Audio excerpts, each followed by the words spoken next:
이제 10장은 이스라엘이 아모리 왕을 정복하고 가나안 남부 지역을 점령한 사건을 이제 언급하고 있습니다. 요단서편의 전쟁, 요단서편의 전쟁, 여리고와 아이성 전쟁, 그게 요단서편의 전쟁이거든요. 이제 그것은 가나안 전쟁의 서막을 여는 전쟁이었고, 그다음에 이제 오늘 10장부터는 이제 본 게임에 들어가는 것이죠.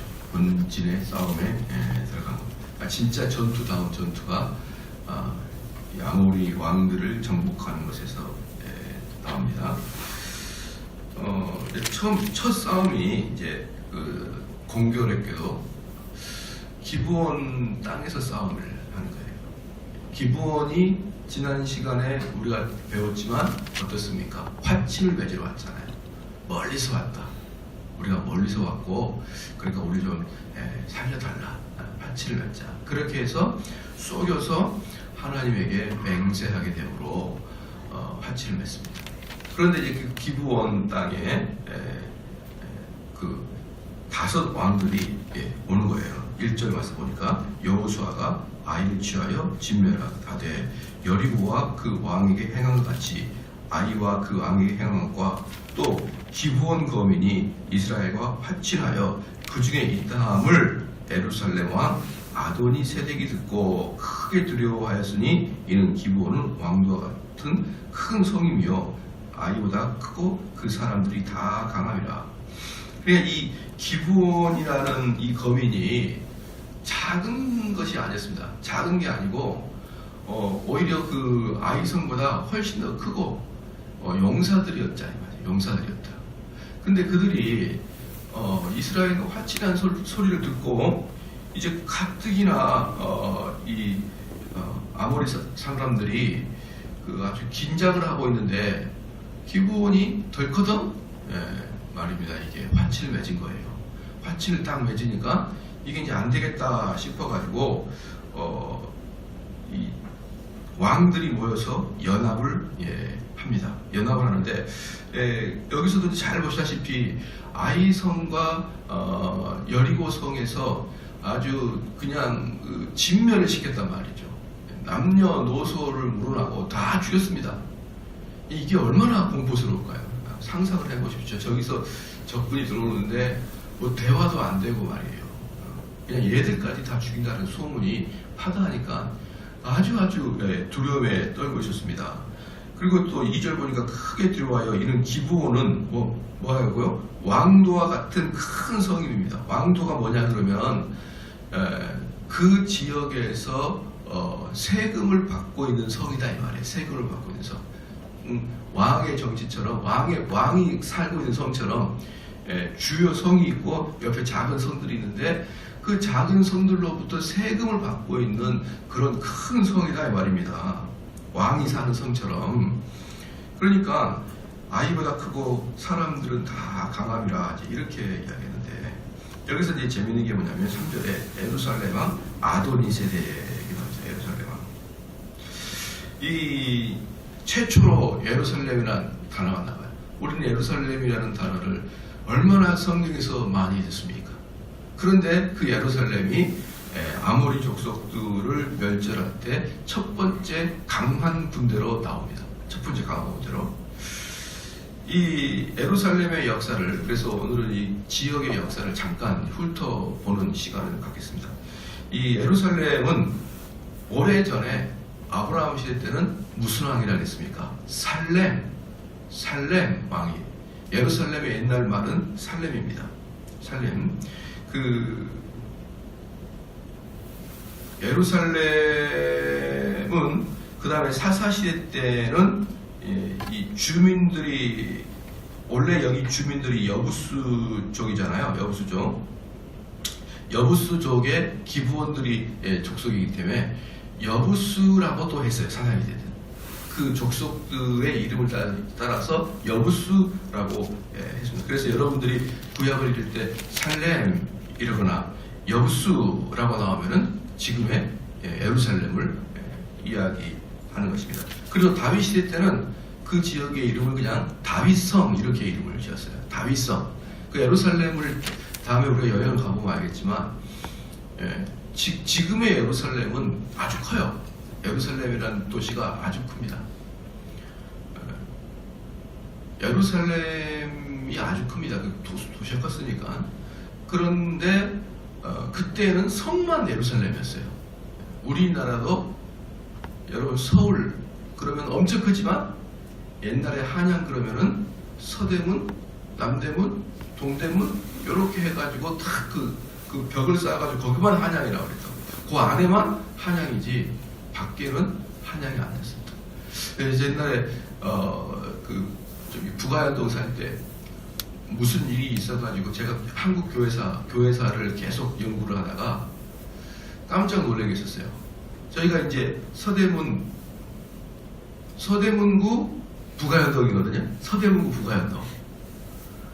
서대문구 북아현동 그래가지고 맨날 우리 그때 원로 목사님께서 우리는 사대문 안에 산다 맨날. 사대문 안에 자부심을 가져라. 지하에 살면서 맨날 그랬단 말이에요. 지하에 사니까 사람이 열등감을 느낄까봐 우리 원로 목사님 우린 사대문 아니다 맨날 그렇게 해가지고 약간의 우리에게 자부심을 줬죠.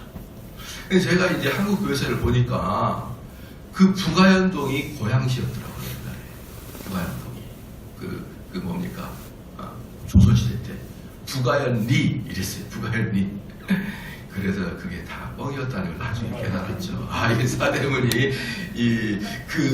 그 사대문이 아니구나. 그 사대문이 서대문 안쪽에 서대문부터 강화문 있는 데 있잖아요. 그 안쪽이 한양이었고 그 바깥에는 그 고향이었어요. 고향. 거기가 고향이었고 북아현리까지 고향이었더라고요. 이게 일종의 서울이 아니었구나. 촌놈들이었구나. 우리가 그걸 나중에 느꼈는데 그 한양도 어때요? 엄청나게 늘어났어요. 점점점 늘어나가지고 북아현동 정도 됐으면은 아주 서울의 가운데 부분이었잖아요. 지금은. 그런데 옛날에는 거기가 고향이었습니다. 고향 우리 고향시가 그렇게 컸나봐요. 그래서 그렇게 아마도 이제 한 100년 좀 지나면은 이 삼성도 서울로 들어가지 않을까요? 지금도 02로 사용하잖아요. 여러분들 집 02죠? 한번 손 들어보시죠. 우리 집 02다. 손 들어보세요. 부끄러워서 손을 안 드는데 이 동네는 다 02예요. 우리 교회만 03이고 왜 그런지 모르겠어요. 그래서 02고 그러는데 이것도 한 100년 지나면은 서울로 될 수도 있습니다. 서울. 그것처럼 옛날에는 딱 예루살렘 성만 예루살렘이었어요. 그래서 그 예루살렘 성의 이름을 예루살렘을 안 하고 다윗성 이렇게 이야기하게 됐고 그 다윗성이라고 이야기를 하면서부터는 이스라엘의 수도를 그때부터 다윗성을 사용했어요. 그 전에는 이스라엘의 수도가 아니었어요. 이 뒤에 나오겠지만 원래 이제 이스라엘 수도는 헤브론이었습니다. 헤브론에다가 이스라엘 수도를 했다가 그곳을 예루살렘으로 옮기게 되었습니다. 이제 여러분 아시겠죠? 예루살렘의 이야기 처음에는 아브라함 때 살렘이라는 곳이었다. 살렘이었다. 그 다음에 사사기 시대 때는 여부스라고 부르게 됐고, 그 다음에 다윗 시대는 다윗성이라고 부르면서 그때부터 예루살렘이 수도가 됐다. 그 다음에 이 아도니 세덱입니다. 아도니 세덱. 이 아도니 세덱은 이제 당시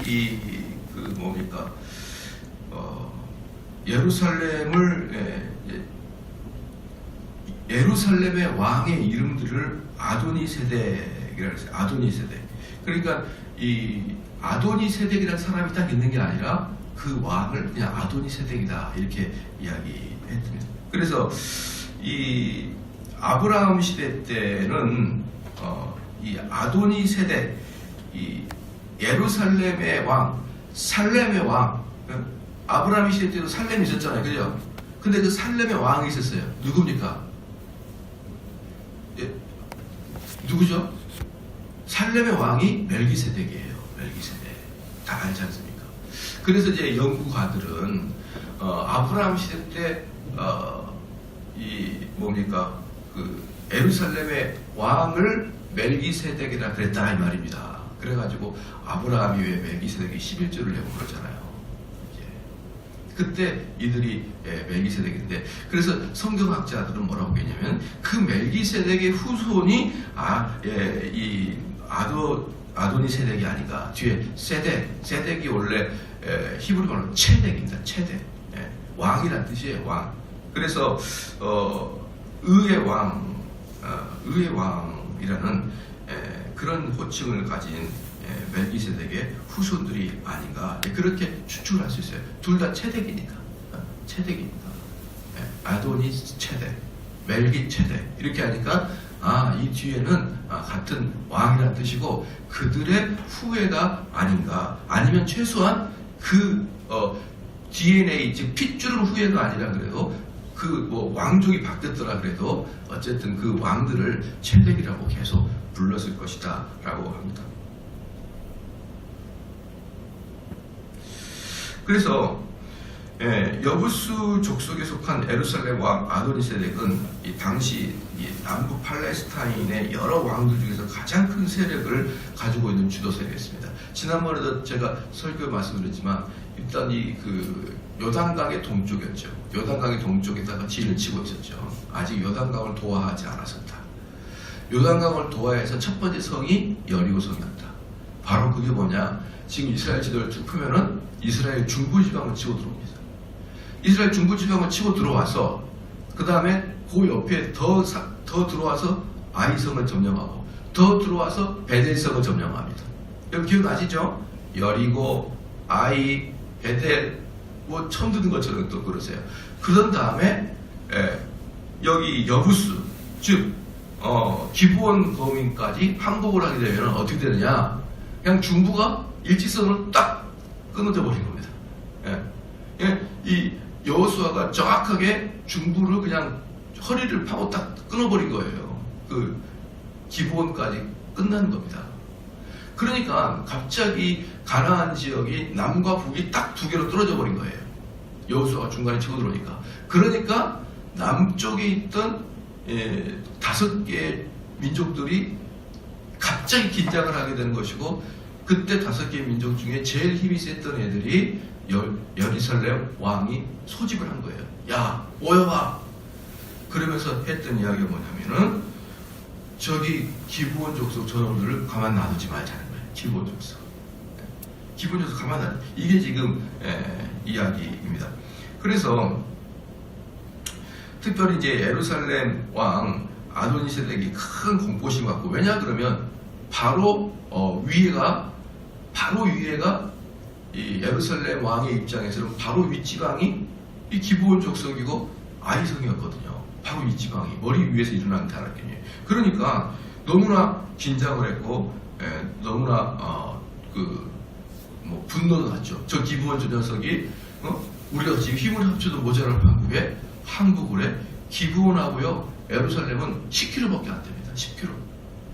그러니까 이건 이제 예루살렘이 난리가 난 것이죠. 그래서 이제 예루살렘이 5 왕들을 소집하고 모입니다.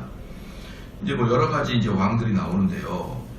이름으로 아모리 5 왕, 곧 예루살렘 왕, 헤브론 왕, 야르무드 왕과 라기스 왕과 에글론 왕이 함께 모여 자기들의 모든 군대를 거느리고 올라와서 기브온에 대진하고 싸우니라. 이렇게 5절에 나와 있잖아요.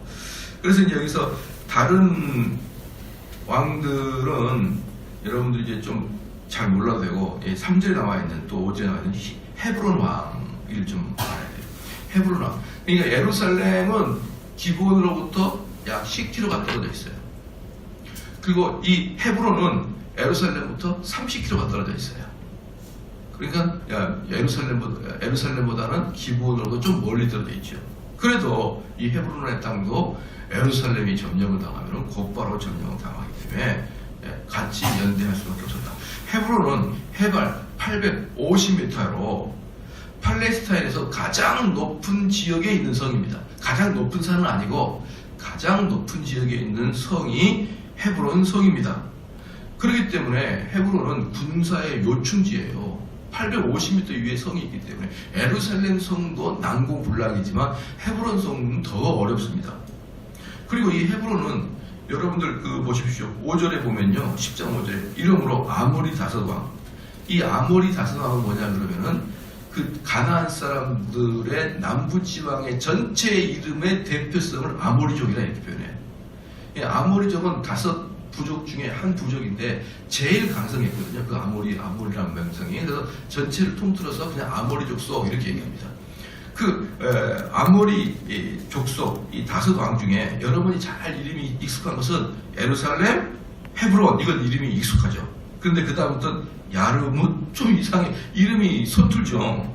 그 다음에 라기스, 에글론, 이름 좀 서툴잖아요. 왜 뒤에 이름은 3개 서툴고 예루살렘과 헤브론 이름은 익숙하냐? 헤브론은 구약 성경에만 50회 이상이 나옵니다. 50회 이상. 예루살렘은 말할 것도 없고. 그만큼 헤브론은 구약에서 아주 중요한 도시였어요. 우리 한국으로 말하면 부산과 같은 그런 지역이었습니다. 그리고 이 헤브론은 다윗이 예루살렘의 다윗성으로 들어가기 전까지 헤브론이 수도였습니다. 헤브론은 예루살렘이 있기 전까지는 헤브론이 수도였어요. 그래서 구약에서 50번 이상이 나왔고, 그리고 헤브론의 그 이전의 이름은 기럇 야르바입니다. 기럇 야르바. 이게 5번이 기록됐고, 그래서 거의 55회 이상이 구약에서 헤브론이 이렇게 저렇게 언급이 됩니다. 그래서 군사적 요충지죠. 해발 850m의 높은 곳에 성이 있으니 거기를 누가 쳐들어갑니까? 누가 올라가는 것만도 지칠 거예요. 그 다음에 당연히 문화와 정치의 중심지였고, 일찍이 아브라함과 롯과 헤어진 후에 헤브론에 이주했고, 그 다음에 이 헤브론에 아브라함의 아내 사라를 막벨라굴에 장사했습니다. 그러니까 사라를 장사한 곳이 헤브론이었습니다. 그리고 이삭과 리브가도 이곳에 장사했고요. 그 다음에 야곱이 레아를 이곳에 매장했고, 요셉도 야곱의 해골을 가져가서 헤브론에다가 매장을 한 거예요. 그러니까 아브라함이 처음으로 따는 산대가 바로 어디입니까? 헤브론이에요. 그만큼 헤브론이 엄청나게 중요했고, 나중에 12정탐꾼이 가나안 땅을 정탐할 때 헤브론까지 갔어요. 그러니까 상당히 깊이 들어간 거죠. 중부지방을 탁 거의 관통해서 헤브론까지 들어갔고, 가나안 정복 이후에는 갈렙에게 그 헤브론 땅을 기업으로 주었고, 나중에는 그 헤브론 땅은 도피성으로 지정되었습니다. 그리고 아까도 말씀드렸지만 이 헤브론 성에서 다윗이 7년 동안을 수도로 사용하고 있었습니다.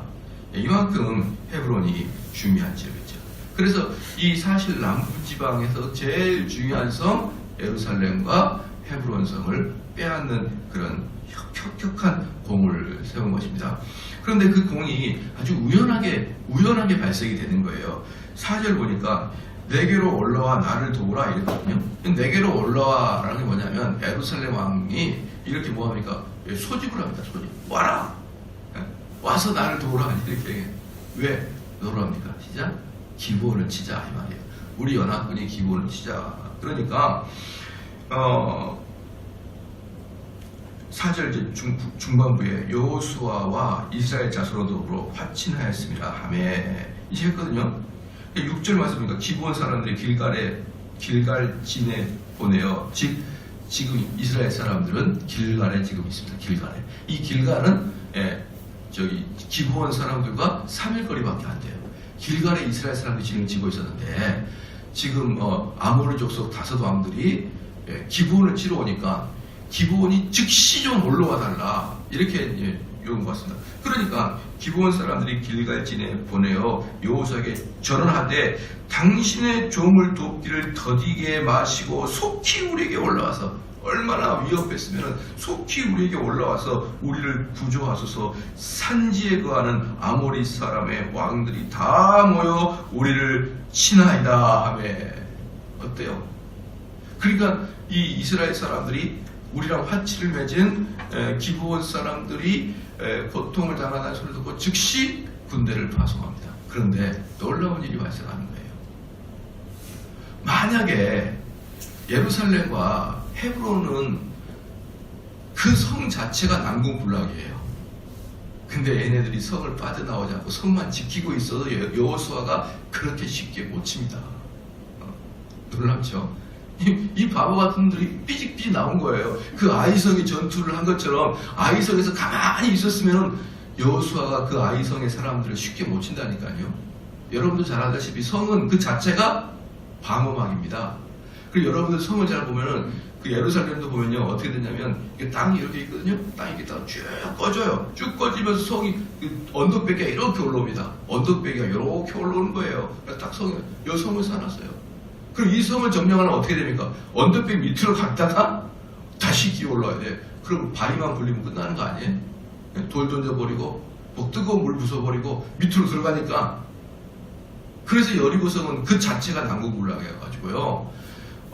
로마 군들이 예루살렘을 점령할 때 어떻게 점령한 줄 아십니까? 로마 군들이 도대체 그 세계 최강 로마 군들이 도대체 예루살렘 성을 점령할 수 없으니까 어떻게 했느냐?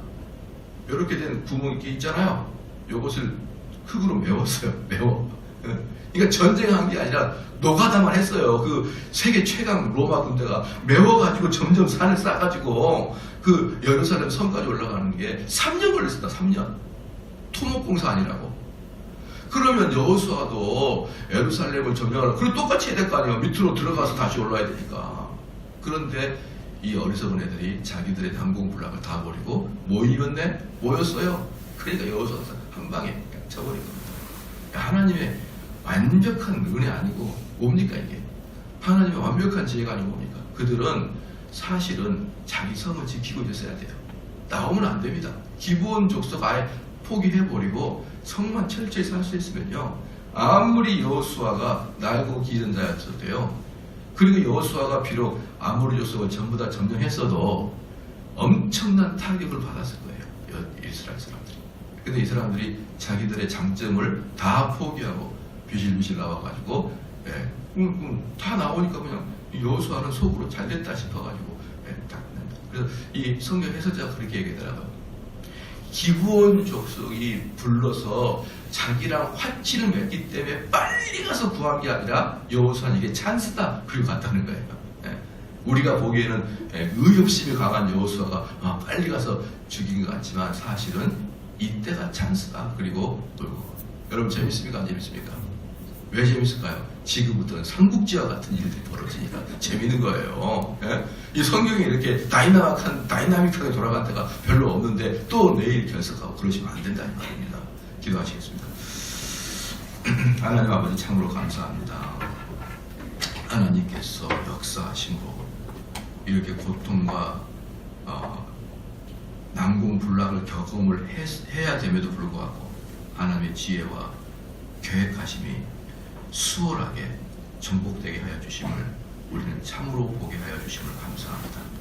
우리의 눈과 우리의 생각으로는 감히 상상도 하지 못할 일들이 하나님께서 계획하시고 역사하여 주시니 우리는 보이는 것으로 판단하지 않게 도와주시고 우리는 세상의 명성으로 판단하지 않게 도와주셨고 믿음을 의지하고 하나님 의지하여 이 일을 준행해 나갈 수 있도록 하나님 역사하여 주시옵소서.